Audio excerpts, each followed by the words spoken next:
Le secret révélé. Les serviteurs de Dieu ne plaidèrent pas en vain. Ils l'avaient honoré et maintenant, à l'heure de l'épreuve, il les honorait.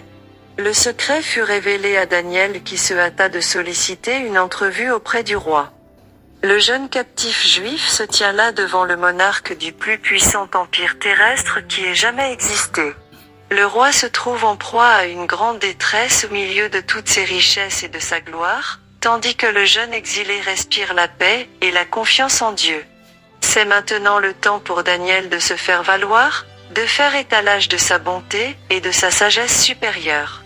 Mais son premier effort consiste à décliner tout honneur personnel et à exalter Dieu comme étant la source de toute sagesse. Ce que le roi demande est un secret que les sages, les astrologues, les magiciens et les devins ne sont pas capables de découvrir au roi. Mais il y a dans les cieux un Dieu qui révèle les secrets, et qui a fait connaître au roi Nebuchadnezzar ce qui arrivera dans la suite des temps.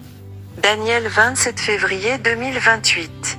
Le roi écoute avec une attention solennelle tandis que les détails de son rêve lui sont révélés. Lorsque l'interprétation lui est fidèlement donnée, il a le sentiment qu'il peut l'accepter comme une révélation divine. Les vérités solennelles présentées dans cette vision nocturne laissèrent une profonde impression sur l'esprit du souverain, et, à la fois humilié et émerveillé, il se jeta par terre et se prosterna en disant, « En vérité, votre Dieu est le Dieu des dieux et le Seigneur des rois, et il révèle les secrets. » Daniel 2.47.